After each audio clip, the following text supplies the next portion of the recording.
5.5 മാസത്തെ ജയിൽവാസത്തിന് ശേഷമാണ് ഡൽഹി മുഖ്യമന്ത്രി അരവിന്ദ് കെജ്രിവാളിന് ജാമ്യം ലഭിക്കുന്നത്. വലിയ നിയമ പോരാട്ടങ്ങൾ നമ്മൾ കണ്ടു. ആ നിയമ പോരാട്ടത്തിന്റെ നാൾ വഴിയിലേക്കാണ് ഇനി.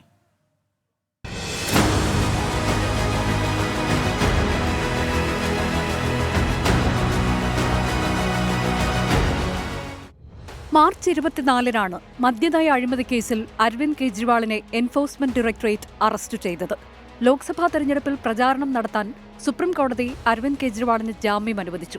മെയ് 10-ന് ജയിൽ മോചിതനായ അരവിന്ദ് കെജ്രിവാളിന്റെ ജാമ്യം ജൂൺ 2-ന് അവസാനിച്ചിരുന്നു. തുടർന്ന് കെജ്രിവാൾ വീണ്ടും ജയിലിലേക്ക്. ജൂൺ 20-ന് വിചാരണ കോടതി ജാമ്യം അനുവദിച്ചു.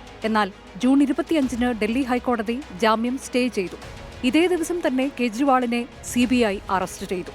മദ്യനയ അഴിമതിയുമായി ബന്ധപ്പെട്ട കള്ളപ്പണം വെളുപ്പിക്കൽ കേസിലായിരുന്നു അറസ്റ്റ്. കേജ്രിവാൾ പുറത്തിറങ്ങാതിരിക്കാൻ BJP നടത്തുന്ന നാടകമാണ് CBI അറസ്റ്റ് എന്നായിരുന്നു പ്രതിപക്ഷത്തിന്റെ വിമർശനം. ഇതിനുശേഷം ED കേസിൽ സുപ്രീംകോടതി ഇടക്കാല ജാമ്യം അനുവദിച്ചെങ്കിലും CBI കേസിൽ റിമാൻഡിലായതിനാൽ അരവിന്ദ് കെജ്രിവാളിന് ജയിൽ മോചനം സാധ്യമായില്ല. തുടർന്നാണ് CBI കേസിൽ അറസ്റ്റ് നിയമവിരുദ്ധമാണെന്നും ജാമ്യം നൽകുന്നില്ലെന്നും ചൂണ്ടിക്കാട്ടി കെജ്രിവാൾ സുപ്രീംകോടതിയെ സമീപിച്ചത്. സമാന കേസിൽ മനീഷ് സിസോദിയ, K കവിത, സഞ്ജയ് സിംഗ് എന്നിവർക്ക് സുപ്രീംകോടതി ജാമ്യം നൽകിയിരുന്നു. ഇതിന് പിന്നാലെയാണ് കെജ്രിവാളിന് സുപ്രീംകോടതി ജാമ്യം അനുവദിച്ചത്. Research desk 24.